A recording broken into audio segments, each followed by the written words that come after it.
Good evening. Are you all ready to awaken to true well-being and unlock a deeper understanding of yourself? Let me tell you, it's time to turn the struggle with your health into ease. So I invite you tonight to sit back, relax, and go on an extraordinary journey of self-discovery because we have something really amazing planned for you. Hi, I'm Elizabeth Tripp, your host of Nourish the Soul Talk radio show and podcast.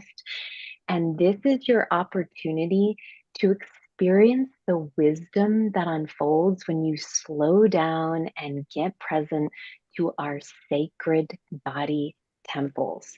And I'm going to dive right in. Tonight, I'm so excited. I have a special guest. I'm going to get right in and share him. He has conducted over 7,000 regression sessions. He's actually one of the world's most prolific hypnosis regressionists. Wow. He's trained under Brian Weiss, Dr. Alan Chips, Dr. Daniel Brown. He's also a life coach and a mentor to coaches and regressionists. He's a psychotherapist and a graduate of Harvard University and a former conference facilitator at the Edgar Cayce Center here in Virginia Beach, my hometown. And truly, on a personal level, he's a gentle soul, so funny, and such a kind hearted human being. Welcome, everyone, Peter Woodbury. Hi, thank you. Thanks for inviting me back. I know, back, right? That's We right. actually had a show together. How many years ago I was don't it? Do you know, remember? 10 or 11 years ago. Was it that long? Wow, we don't age a minute, do Yeah. we? Yeah. Well, I don't know about me, but you certainly are like Benjamin Button. Peter, it's amazing to have you. You know, we're being live streamed here on Facebook and YouTube and LinkedIn, a couple other platforms. And I know that you have such a dedicated following. I mean, your audience is just so hungry to hear from you. And looking through the comments, it's just really amazing to see how many people enjoy hearing you speak. So, my intention is to do less talking and to really allow you to take the stage here tonight and just share yourself. So, I want to dive right in and touch on the subject because this podcast is really about our sacred body temples and getting out of our head and into our bodies and into the inner wisdom that these temples hold within. We titled the show, Is Our Subconscious Mind Affecting Our Well Being? And I know you're going to answer this question, but I really want to hone in on your hypnosis regression aspect that you have in your really profound resume. So, can you start off in like simple terms and explain what is hypnosis regression and how does it work?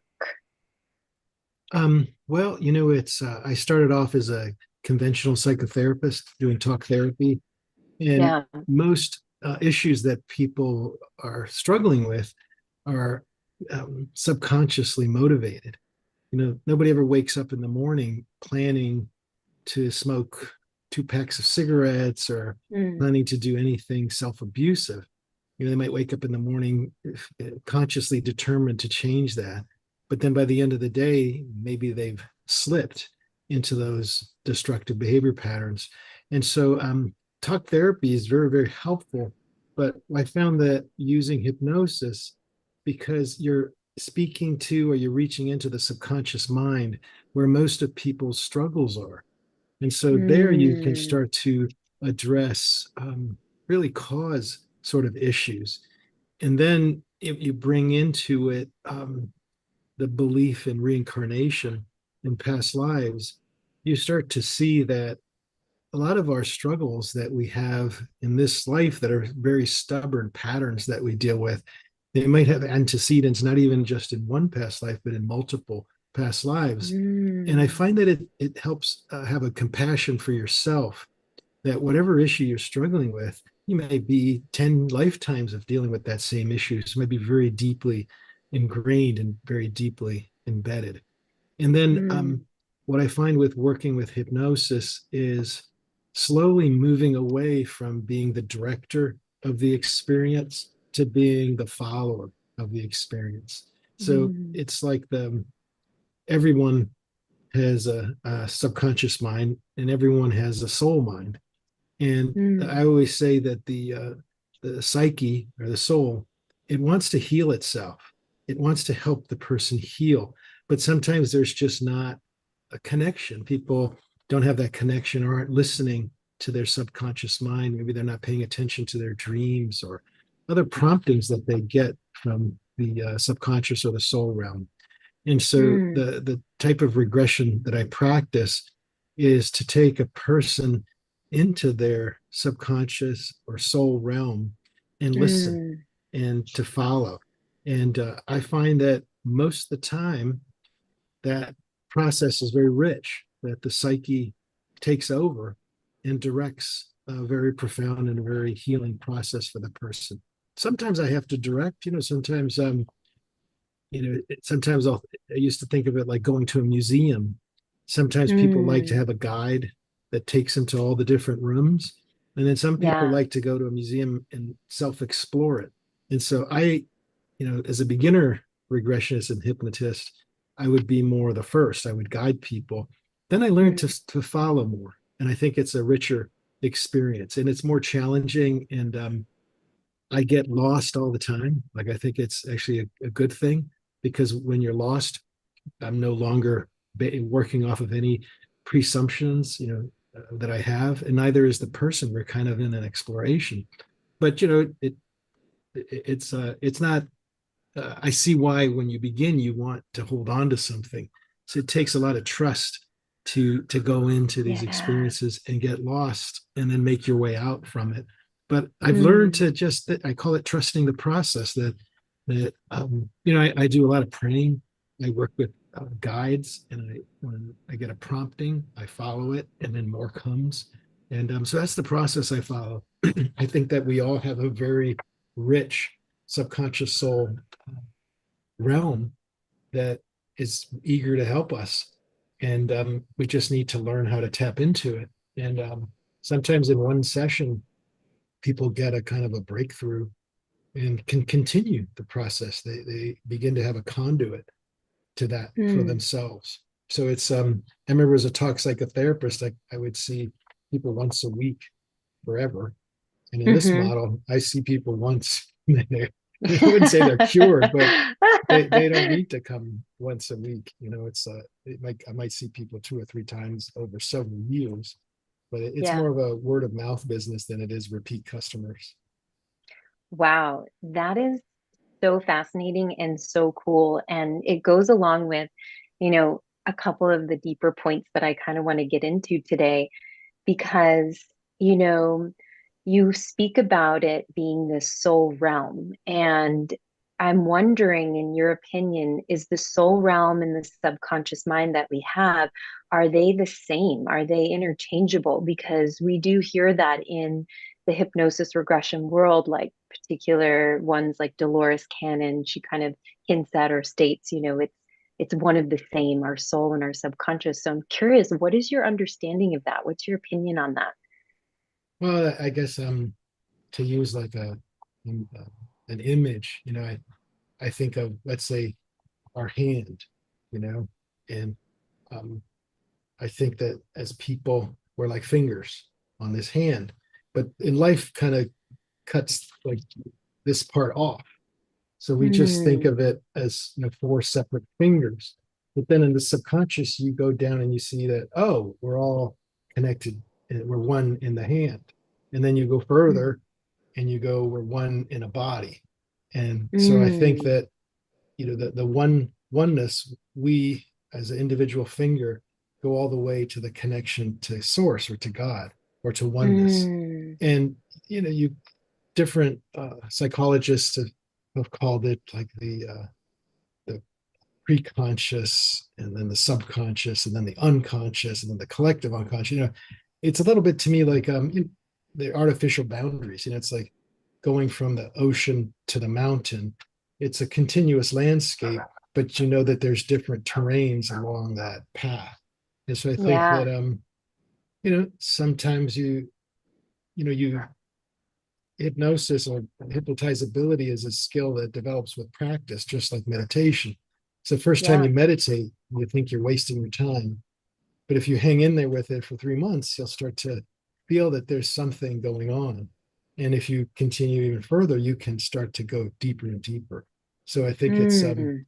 it's like I always say that when a person comes for their first session, Mm-hmm. they get teased in a way to come back. Like I Mm. use a convention. What comes to me is it's like you have your first date with God, and God doesn't give Mm-hmm. you any everything. Just like a first date with a man or woman, you don't get everything in the first date. You get enough to want to get the second date and the third Yeah. date until there's a commitment, and then Yeah. that's what I think this is. It's like you get enough to be curious to want to come back because God wants a relationship with us. It doesn't want like a one night stand. Forgive that model, but that's what it's not a one and done. It's really an encouragement for. So a regression is is a first date, and Mm. it's a process that invites you to come deeper. And most people, right now, I think that, I always say that when things are most challenging on the horizontal, like Mm-hmm. the world that we're living in is more challenging, things are more open on the vertical. So I think that Mm. it's easier and easier for people to have transcendent experiences. And so I think that Yeah. most people that come for a session are kind of shocked at what Yeah. they felt and what came through for them. And they do, I give a lot of post-hypnotic suggestion for them to follow through. Like that night, I'll use imagery of 3 doors. We'll probably go through Mm. one, maybe two. There's always that third door that I encourage them to come and visit on their own so that they develop that Mm. practice. And then that deepens Mm. for them. My goal is everybody needs to make a living, but my goal is really to facilitate a growth in consciousness in the Mm. world so that That's beautiful. we can get through the challenges we're facing. And I didn't used to be so much into prophecy, but now I see enough of what's going on now that it fits into a lot of prophecy, the periods we're going through. And I think that Yeah. this guy Edgar, a Jungian analyst who wrote a book called The Archetype of the Apocalypse, he says nothing is more important than a few people that understand what's going on. And I Mm. resonate with that. I think that it's going to be really helpful for us to know that we're going through a birth process. And it Mm. might be, not all births are easy. And we might be going through a challenging birth process. Yeah, that's a great place for us to just take a quick pause and head into a commercial break. And I'm actually going to touch back on what you just said when we get right back. Okay. Sounds good. Are you a conscious co creator? Are you on a quest to raise your vibration and your consciousness? I'm Sam Leibowitz, your conscious consultant, and on my show, The Conscious Consultant Hour Awakening Humanity, we will touch upon all these topics and more. Listen live at our new time on Thursdays at 12 noon Eastern Time. That's The Conscious Consultant Hour Awakening Humanity, Thursdays 12 noon on talkradio.nyc. Are you a high-achieving, growth-oriented leader? Are you interested in developing your authentic leadership while creating a healthy, inclusive workplace? Hi, I'm Dr. Mira Brancu, host of The Hard Skills on talkradio.nyc at 5 p.m. Eastern on Tuesdays, where we discuss how leaders develop the hard skills needed to make a greater impact. We interview experts, have live coaching, and tackle these challenges. Listen to The Hard Skills on Tuesday at 5 p.m. Eastern on talkradio.nyc. Are you a business owner? Do you want to be a business owner? Do you work with business owners? Hi, I'm Stephen Fry, your small and medium-sized business or SMB guy, and I'm the host of the new show, Always Friday. While I love to have fun on my show, we take those Friday feelings of freedom and clarity to discuss popular topics on the minds of SMBs today. Please join me and my various special guests on Friday at 11 a.m. on talkradio.nyc.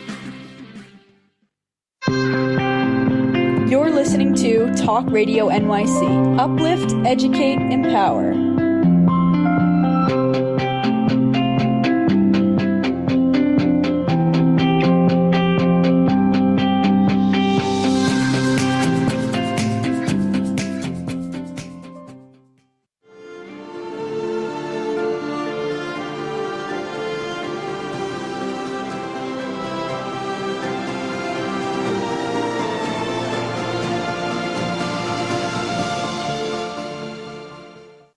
Welcome back. Did you know your body has been designed on a soul level to help you remember who you are and the purpose you've come to this planet to fulfill? Well, in my opinion, that is exactly what it's here for. But on tonight's podcast, we're actually exploring the interplay of our mind and our body and our well-being with the amazing Peter Woodbury. Welcome back, Peter. I'm really enjoying this conversation. And just to kind of recap, you've been sharing with us, what is a hypnosis regression, and you were touching on, our subconscious having a connection to a greater consciousness, to God. And when people come to see you, it's kind of like they get a taste of a deeper element of themselves, and really more deeply, the unveiling of some truth about a struggle they may be having that has drawn them to you.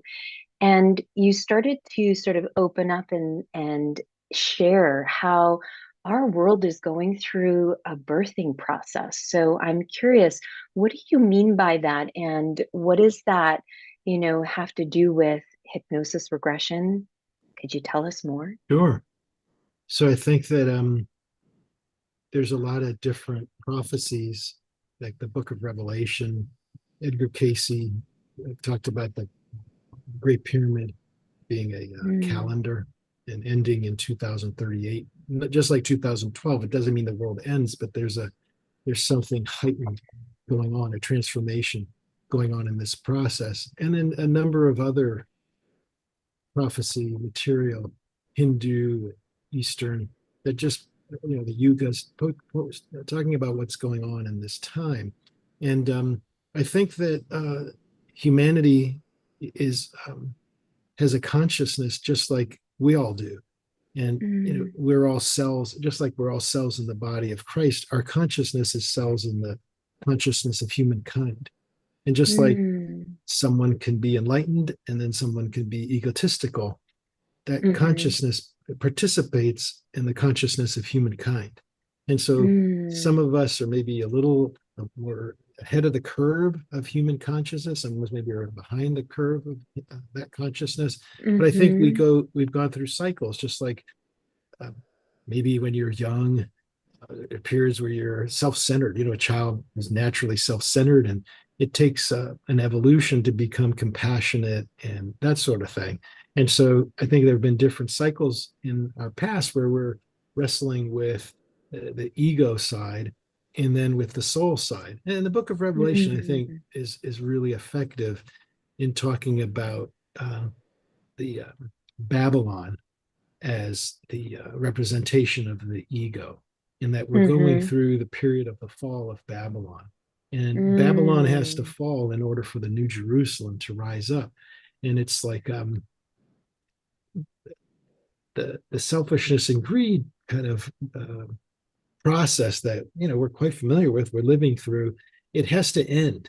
And like Herb Purrier says, if you're benefiting from the system, at some point you don't say like, oh gosh, you know what, maybe I should be kinder, maybe I should share more, maybe I got it. No, that's not how it goes. It has to in some ways collapse. And so I think that we're going through that. We're just Babylon, the economic structure of our world is at its end. It can't continue. And so I think we've all chosen as souls to be part of this process. But I look back at when there was the stock market crash in the 30s. People were jumping off of buildings because they lost all their money. And I think that Mm-hmm. what my hope is that if with the few people that can understand that you won't be tempted to jump out of a window when you understand what's going on. And so Mm. developing more inner resources, kind of finding that bank that you have within. And the more you Mm-hmm. connect to the infinite, the less you ride the waves of what's going on in the visual field. It's like Mm. the surface of the ocean can be very rough, but if you go to the depths, it's very still. And so I think that Mm. in this work, how many can, however many possible, can hold on to the consciousness and not despair and get through Mm. this period. See, I think Mm. also just like the Ark of the Covenant had to be maintained. I think the oneness consciousness, some people call it the Christ consciousness, that has to be held, has to be maintained through this transition. And so I think that Mm. many of us are keepers of that consciousness, trying to hold that through the times where there's so much temptation to get into you know building bunkers and seeing stockpiling weapons to make it through what the perceived threats that are coming on. You know, um, once you identify with your soul more than your physical body, I think life becomes a lot easier, and you realize Mm. that you've been before, and we're all going to die at some point. A physical body will end, Mm-hmm. and we get to choose the consciousness that we hold in that process. Yeah. As a tree falls, so shall it lie. To me, that means that the consciousness at death is very important. I'll see in regressions Mm. that a traumatic death can lead to a traumatic birth. Like there's a continuity in that. And so I Mm-hmm. think that working through so that you have a consciousness of understanding, of peace, and knowing that there really is no death, and that you'll transition. Mm. I think I don't think, in Revelation, it talks about the 1,000 years of peace. I don't think we're Mm. in this lifetime, we're going to be in any period of time of peace. It might be in the Mm-hmm. soul level, it might be a week. But a week would be like 7 generations or 5 generations. But that's in a soul Mm-hmm. level, that's very close. And I think that it's an honor that we're able to be here at this time. That we've chosen ourselves and been invited to be part of helping the birthing process come through. Mm. And I think like helping, like you're doing with your radio broadcast, helping people to see things not just on the fear level. It's like Mm. the way that Babylon maintains control is through fear. When people are Mm. afraid, they detach from their spiritual soul self. They get into me and them and Mm. self-protection and fences and walls and that sort of thing. And Mm-hmm. the more you identify with the soul part of yourself, the less that you're attached to that. And Mm. like I think that there's a way to get through what we're going through with understanding and with peace, without fear and suffering. And it sounds like going back to the past is really where we start to deepen our understanding of our present, trepidation as we look at it within our own world, right? Yes, Globally, economically, politically, as a humanity, and then on a personal level within ourselves. So it's like they're mirror right. images of Yes, because we all have themselves. Babylon within ourselves. We have our own ego self. The external is also internal. So each individual is working with their selfishness and greediness, just as the Mm-hmm. society as a whole is. And so, as we work through it, it helps the whole to work through it too. Really, really powerful. And it was interesting as I was kind of tuning in and thinking about certain things I was going to ask you. It came right in for me to ask you, and I didn't know what at point I was going to be asking you this, but you mentioned it before, and you stated it in several different ways in this conversation. But for those people who may not know, exactly what you mean by Christ consciousness, could you give us your Yeah, understanding I of think what it's a that good. means? I'm glad you asked that, because a lot of people use that word, and I don't think that many people have a working definition of it. And I really Mm-hmm. like the definition that Edgar Cayce gave. He says Mm-hmm. it's a consciousness that's in the mind of everyone, of every soul, Mm. and it's awaiting to be awakened by the will of the soul's oneness with God, so that Mm. it's dormant within each of us that we're one with God. And the awakened Christ consciousness or oneness consciousness is the individual that understands that they're one with everything, Mm-hmm. that there's not a separation. It just looks like separation, but the truth is oneness. And I think you look Mm. at the great teachers, and I think they exemplify that, whether it's Jesus or Buddha, they're speaking from a oneness perspective. Really powerful. And, in what would be the benefit of people really opening up to, an explanation that you just gave for themselves? Like, how does that benefit them and then humanity? What's the greater benefit to us all as we Well, kind of arrive and invite that kind of invitation of looking at life through Christ consciousness? Mother Teresa said once that we haven't learned how to share, and Mm, that's to me what it is. But the Babylon consciousness, it makes it illegal to share. I was talking to mm, someone just today, and she would tip out. She was a waitress or bartender, and she would tip out the busboys at the end of the night. And she got into trouble because the other bartenders weren't doing that, and they thought that now the people were going to expect it. It's like a kindness being blamed, and so mm. they're people that feed the homeless, and they're arrested for doing that. Yeah, And so it's like yeah. um, our structures are not really it's almost like the Babylon structures don't really like sharing. They like class Mm, separation. They like the poor. So um, in a way, I think we're kind of behind enemy lines. My mm, preparation that I can remember from a past life was being in the American Revolution.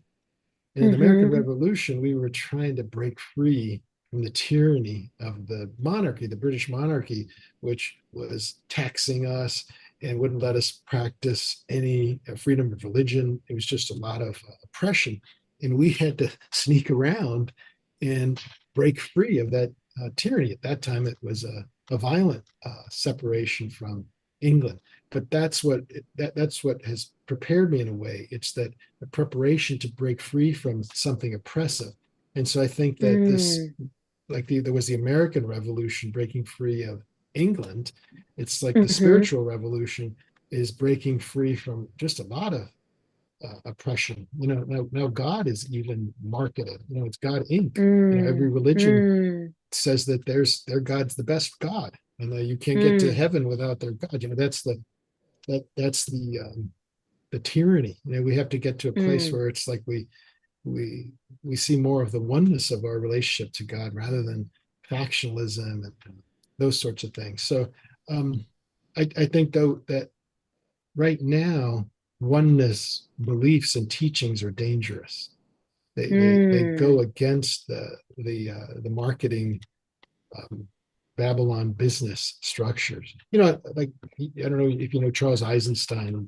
He used to speak at Well, let me Airy. just Yeah, pause you right there. yeah, Pause you right there. Hold that thought. We're going to take a quick commercial break, and then I'd love to hear more about what you're about to just say. Okay. sure. Sounds good.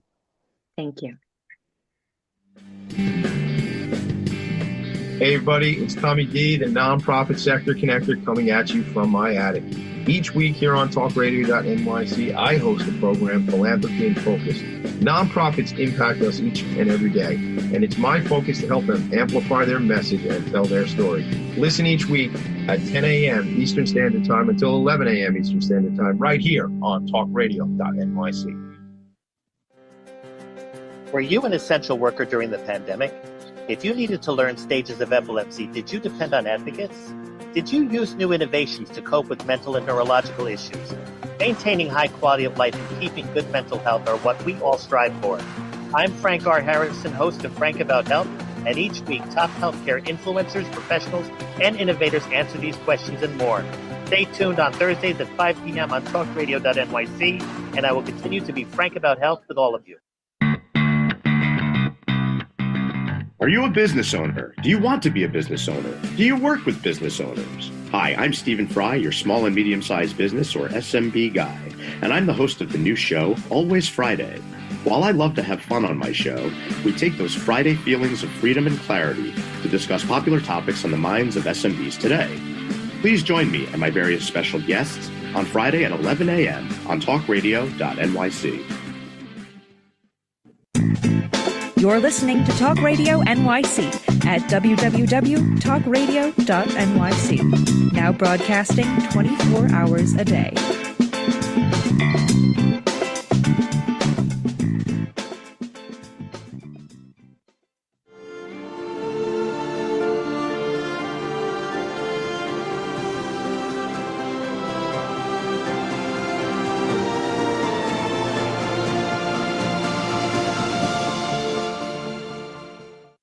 Welcome back. This is Elizabeth Tripp. We're live here with Peter Woodbury, and we're having a very deep and enlightening conversation.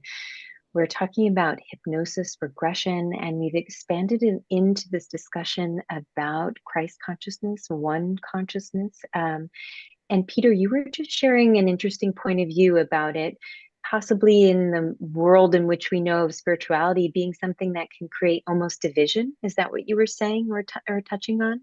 I was saying that that right now, advocating for soul qualities and attributes is opposed to the existing economic structures that exist. And so, like, for example, Charles Eisenstein, the author of Sacred Economics, when he shows up, he wears all clothes that he's bought at used clothing stores, and he kind of says, why does anybody buy new clothes? There's just so many clothes that you can get at like Goodwill and things like that. And as he said that, I said, you and I, people might think, wow, that's great, but who's not going to like that? The people that make a lot of money off of selling new clothes. All of marketing is basically, it's not you that matters, it's your car, it's your clothes. The clothes make the man or the woman. And so marketing is not based on soul attributes, it's based on things that you can purchase. Like, you don't have to buy a relationship to God, you don't have to buy your spiritual development, it's free. And I oftentimes say that the main reason they killed Jesus was because he was bad for business. The temple is within. You think that the organized religious structure wanted people to start staying home and go into their own temple within. So that's what I mean. I think that there's a bit of contra-culture aspects to being truly a spiritual person at this time. Sure, I get what you're saying, and I totally know what you mean. And this time seems like it's also, the way it's been designed, the perfect time for all of these, more subconscious kind of things to rise up and to surface and be interplaying in our lives. And from what I've understood, our bodies often take the brunt of this, and they take the kind of physical brunt of all of this fear and force and domination and worry and stress. And so I'm curious, out of your 7,000 regressions that you've done, and as we relate it to the body, is there thematically something within those regressions that you've noticed that people, discover or experience as it relates to their health and well-being once they go into these deeper chambers of their subconscious and connect to what we now see as Christ consciousness, God, oneness? Well, sometimes a person comes with a chronic malady of some kind, and there's they don't understand it, and there's a lot of emotion around it, and some of it is repressed or suppressed, or it's unconscious, because if it's from a past life, sometimes coming into the realization and the feeling of it, it's like hypnosis and regression is feeling oriented. It's not a cognitive process.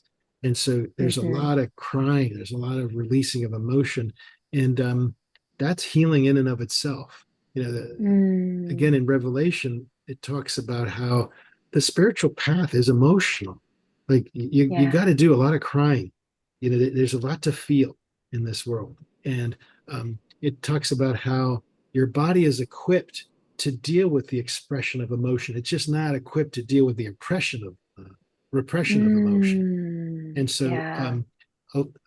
I think my background as a psychotherapist, it may past lifestyle. I just love emotion. Like I don't shy away from the expression and the intensity of deep release of emotion. And so I like to midwife those processes for people. And I try to teach people Beautiful. how to get comfortable. But you have to, in some ways, have gotten comfortable with your own emotion, your own emotional life. Because our culture, I say this all the time, our culture values numbing. We're a numbing culture. We numb with food, we numb with drink, we numb with cigarettes, we numb with, you name it. We numb out. We don't want to feel our feelings. And the healing process is that in addiction, they say, giving up alcohol or your substance is the easy part. What's hard is dealing with why you were using the substance, what you were trying to numb. And so that's what a regression can really help you get in touch with is, the fear of what you're dealing with is worse than what you're dealing with. So if you can hold somebody's hand through a process, on the other side of it, they can have a tremendous amount of healing. And I've sometimes wondered, I'd say, can people do this alone in meditation? And Jesus said something interesting. He said, where two or more gather, I'll be in your midst. And it's like, why does it have to be two or more? All I know is that in a regression, it is two people. And it just seems that the regressionist holds the space. It creates a safe space. And then the traveler or the person being regressed has a lot of freedom to do the work because they know that you're holding the anchor or you're holding them and that you'll bring them back. And so if it's a past life thing, or even if it's repressed issues or memories from childhood, that if they can come through and be felt, like we have a quote in psychotherapy, we say that when you shove all your feelings into the basement, all they do there is lift weights. And then lo and behold, you have problems sleeping. They need to come out. And I say also, our feelings are like our children. We all love happy, we love joy, we love peace. But what about anger? What about jealousy? What about frustration? Those are your children too. And you got to name them and you got to love them too. You got to welcome them in. And they have much less power. They just want to be felt. They want to say what they have on their mind. And, I don't want to simplify it. Depends on what's gone forward. But hypnosis is very emotion focused, trying to get to repress core feelings that might need to come to light to be felt. And a lot of times in that process, it's like people can become emotionally constipated and they need like a colonic, emotional colonic, totally to get it to flow. And then the other thing that happens is that if they get into touch with their guides, they can get ideas and solutions for things that they might try with whatever existing condition they have. And sometimes they may come to an acceptance of what they have, that it may be something that they might have to deal with for in this life, but they'll come into an understanding of why that is. And when your suffering has meaning, it shifts it, it changes it completely. So beautiful. And what I really hear resounding in my head is like you're helping people go into the past and allow for them to look at some trauma that's either happened lifetimes ago or in their childhood. And on a cellular level, as you release that emotion, free the body from that repression and allow for the activation of their higher consciousness, this, soul realm consciousness, this what we call Christ consciousness, to be expressed so that we can become more unified with it. Yes. Yeah. Would you say that be true? Yes. Like Cayce would talk about how we're soul and mind and body. And if you disconnect from soul and you just have mind and body, it's like, it's like a system that doesn't have sunshine and oxygen. Eventually something goes wrong. And so if you Yeah. open up to soul, you start to get that influx of creation, creativity. And then that helps them heal the body and the mind. Just opening up that channel. It's just like opening up a lake to a dry land. So the real power is within ourselves. That's like sort of the biggest message I'm hearing is like, Yes. it's not outside. It's No. really just within us. No, I'm just a catalyst. I just have, I call myself a Sherpa sometimes. I just take people up the mountain and then I bring them back. It's very humbling. I remember when I did psychotherapy, when people would thank me, my ego would be like, yeah, I've had so much training. And then with regressions, people thank me and I like, I'll say it's like, I'll do one session in the morning and somebody, sees Jesus and they have this profound healing and they think I'm the best regressionist in the world. Then in the afternoon, somebody, sees an acorn and they're disappointed and they think I'm the worst regressionist in the world. And I did the same practice with both. So that's very humbling. It's people that are different. I can't make a person have an experience. Like you're saying, it has to come from within them. I facilitate it. I give them all I have, different techniques and try different things out. But at the end of the experience, it's really the person's own soul, readiness, whatever it is. And then again, Sure. Sometimes people need to come a few times. Like maybe it takes more, especially there's two folks people that have like a muscle bound left brain, the hyper rational, because they struggle with this being a creative, imaginative experience. And then sometimes people with trauma backgrounds, it takes a little more to develop trust in the regressionist. Yeah, but essentially when they do open up, what I hear is that, then the space is really kind of held for the subconscious to just reveal and essentially then release. And then you see the transformation in the outside world, within their physical bodies and then outside into their reality. So life can change drastically in just learning, to be open and have a session like this, or even become a hypnosis regressionist. They can do this to other people. Yeah. Yes. Mm-hmm. That's all true. Really exciting. And, we're kind of coming up here on another break. So I want to prompt us to be sharing and expressing in our next segment here a little bit more about maybe a case that you worked on that was super interesting that I'd love to hear, like a regression that was, something like, wow, that was really cool. And it opened you up to something that, was totally different and changed your world. As well as when we get back, we're going to talk more about these trainings that you're up to and some of the really cool things that you're going to be doing in September and October. Does that sound good? That sounds great. Awesome. Let's take a quick commercial break and we'll be right back. Are you a high-achieving, growth-oriented leader? Are you interested in developing your authentic leadership while creating a healthy, inclusive workplace? Hi, I'm Dr. Mira Brancu, host of The Hard Skills on talkradio.nyc at 5 p.m. Eastern on Tuesdays, where we discuss how leaders develop the hard skills needed to make a greater impact. We interview experts, have live coaching, and tackle these challenges. Listen to The Hard Skills on Tuesday at 5 p.m. Eastern on talkradio.nyc. Hey everybody, it's Tommy D, the nonprofit sector connector, coming at you from my attic. Each week here on talkradio.nyc, I host a program, Philanthropy in Focus. Nonprofits impact us each and every day, and it's my focus to help them amplify their message and tell their story. Listen each week at 10 a.m. Eastern Standard Time until 11 a.m. Eastern Standard Time, right here on talkradio.nyc. Are you a conscious co-creator? Are you on a quest to raise your vibration and your consciousness? I'm Sam Leibowitz, your conscious consultant, and on my show, The Conscious Consultant Hour, Awakening Humanity, we will touch upon all these topics and more. Listen live at our new time on Thursdays at 12 noon Eastern Time. That's The Conscious Consultant Hour, Awakening Humanity, Thursdays 12 noon on talkradio.nyc.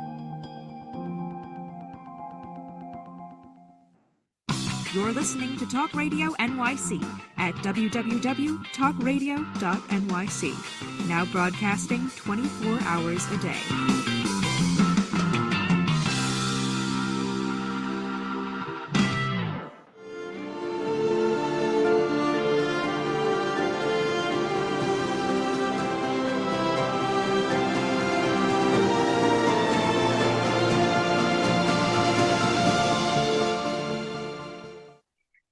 Welcome back, everyone. This is Elizabeth Tripp, your host of Nourish the Soul Talk Radio show and podcast. And I'm here with Peter Woodbury. And I forgot that during the show, I was supposed to say some fun facts that we had a show a couple years ago, but also, Peter, you officiated my wedding, and not to make this show about that, but isn't that a fun fact that That's you a fun officiated? fact. Because you and my husband have been very good friends for some time, huh? Yes. Yes, Yeah, that was an honor and a lot of fun. it was. Thank you. And I'm remembering I wanted to do that throughout the show so they'd be sprinkled in. But we have so much I want to cover in this last segment. So are you ready? Okay. Yes, let's go. I'd love to hear like a really interesting regression that you've done and how it changed you. And then I have 3 questions I want you to answer that I'm going to ask you that are really interesting. And then we're going to talk about what you have planned in the upcoming fall season. Okay. Sure. And so go for it. Interesting, most wowed regression. Well, the one that comes to my mind first is some years ago, I wanted to try to simplify why we suffer. There's plenty of literature on why we suffer and putting meaning to suffering. Viktor Frankl, great. I just wanted to see if I could make it simple. So I just went on this, like suffering for dummies kind of thing. And so what happens with this doing regressions is that you attract to you what you're seeking. And so I started attracting clients that had suffered and were trying to find meaning in it. And one of the things I've come to believe, and it's an Edgar Cayce principle, is that we pick our parents, that our parents are not random people, that we're part of a soul group. And it's a lot of times, if you're not, it takes a while to get familiar or comfortable with that concept. If you've had really horrible parents, if you've had real struggles, to think that you pick it sounds counterintuitive.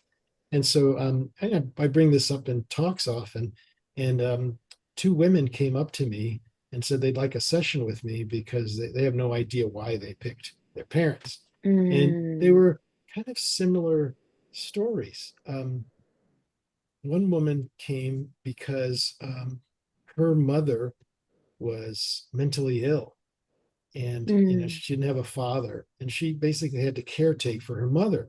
And so she longed to have a love experience with a family, to have she didn't have a mother, so she wanted to have a daughter. So eventually she got married and was hoping to have a daughter. They couldn't conceive. And so they adopted, and they adopted a girl that over time became clear that she had an attachment disorder, and that she had to pursue a relationship with her daughter. And she felt like, why would I pick this? I'm in this loveless sandwich. Like, my mother is basically like a patient. I go to take care of her. And if I want to ever hang out with my daughter, I have to call her and initiate it. She could care less about me. And she says, this has been painful for me. Why would I pick this? And she went into a deep level of trance. I want to highlight that. Not everybody gets this deep. And she was able to connect with her guides. And she asked them that question. And they said to her, you wanted to experience unconditional love. And so you chose this dynamic for yourself.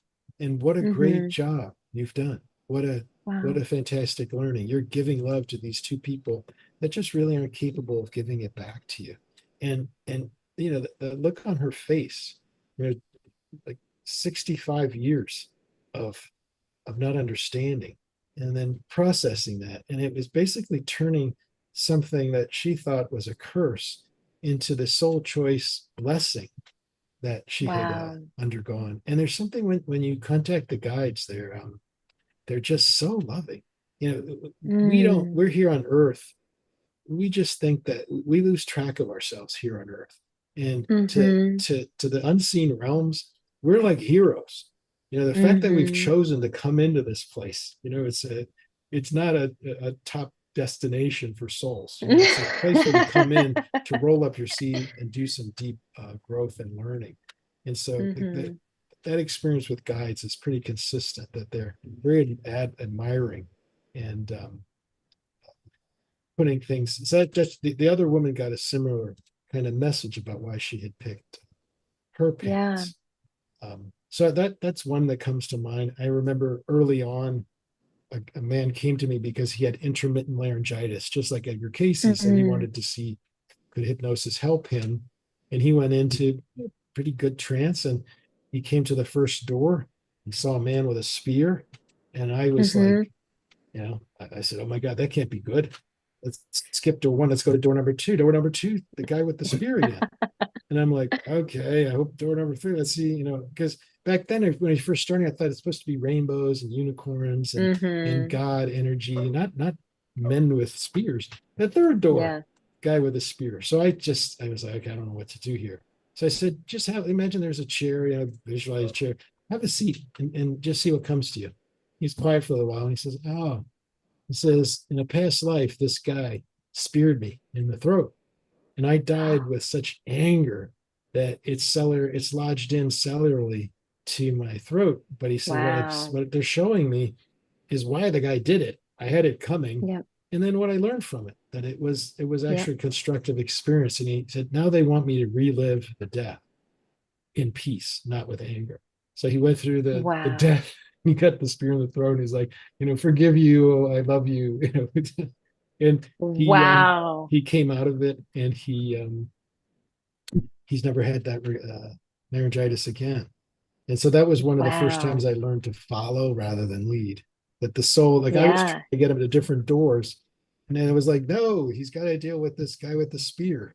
So then I've learned, okay, Wow. I have to do a better job following rather than leading. How amazing to hear that story. And, I want people to know that you're doing an online regression hypnosis certification training September 17th through the 22nd of Mhm. 2024. And you're going to bring through people through a process to have these experiences as a hypnosis regressionist by leading them through the way that you have learned it Yeah, yourself and being able to do hands-on work, which I think is amazing yeah, because it's a real just, simple structure, and I think it's effective. It's in the mornings, I'll pick someone from the class and I'll conduct a regression, and then people have no idea what's happened. They think it's like a miracle, and then in the afternoon they start practicing with each other, and yeah, they start saying, "Hey, this isn't so complicated." And the second day, I do the same thing. I regress somebody. And now, since they've done a regression, they're paying attention to different things and they ask questions and that. And then they practice again. And then I keep doing it. So they have three opportunities to practice and three opportunities to view a regression. We go over the script, we do some mm, technical stuff, and we go over supervision and next steps. But that's basically it. You watch, you ask questions, and then you practice in yeah. sequence. And most people finish the class. Not everybody takes it to become a practitioner, but those who want to go ahead and do it. One student of mine went right from the class to start teaching people herself. So it was that Oh, good. geez. And it's amazing because you gain so much knowledge. And then you have an online holistic life coach certification training program, October 1st through the 6th, which sounds also pretty cool. Yeah, So just, it's a yeah, similar tell. model of trying to teach people. Like I when I was with ARE, I had the opportunity to interview Judith Orloff, and she talked about how she teaches people how to be psychic, how to meditate, how to tune in, not to seek answers from her as a guru, but from themselves. And so Mm-hmm. that's the life coach model, is using teaching people how to interpret dreams and helping people become self-reliant, like accessing the tools like Mm. meditation and doing some learning application of some hypnosis techniques to accelerate. But yeah, those are the two I courses that I teach every year. Yeah. And just, I think about just the extensive benefit for, the person being able to do that with other people and learn that technique and hold that Yeah. space. And And they people yeah, form friendships, and it's like there's so many things that people get out of the class. But it's all on, yeah. if you go to my name, peterwoodbury.com, you can see my schedule and learn I more about the courses or sign up if you want to. Perfect. We'll add that into the link of the show too. And then this is a question as we have 2 minutes to end here. This is your question of the night. What do you believe the meaning or purpose of life is? If you can sum that up in less than 2 minutes, what do you think the meaning or the purpose of life truly is? I think it's to actualize, to let soul forces come through you more, and to be less selfish, kind of Mm. participate more in the oneness, and be a good friend, make the world a better place, enjoy helping others, and get out of yourself. The more you can do that, the more your Mm. life is going to have purpose and meaning. Purpose and Wow. meaning is not obtained in an insular, selfish world. To have purpose and meaning Yeah. has to involve others. That is so beautiful. And if you could give advice to our younger generation that will soon be the generation leading our world, what would you tell them? I'm different than a lot of people. I think that they're changing structures. The boomers, don't like what they're doing, but they got a new plan. They see things differently, and I think they're hungry for spiritual growth and development and understanding. They're just doing it in forms that the older generation isn't familiar with, like reels. That people criticize reels, but you can get a lot done in 30 seconds at a time if you get someone's attention. Totally, absolutely. And what do you think the most pressing issue that humanity needs to face? I think getting an understanding that the starting in 2025, things are going to get ugly, that things are going to get Mm, hard, and to work on developing your inner resources, and protect yourself energetically, and start putting energy into your spiritual bank account rather than just the physical bank account. wow, Peter, that is pretty amazing advice. So those of you who want to be in touch with him, it's peterwoodbury.com. He has amazing events. We're going to post into the link of this video afterwards in September and October of this year. What an amazing conversation. Thank you so much for joining me and being a part of my Sure podcast. thing. It's been Thank a you. real honor. Thank you Thank too. you.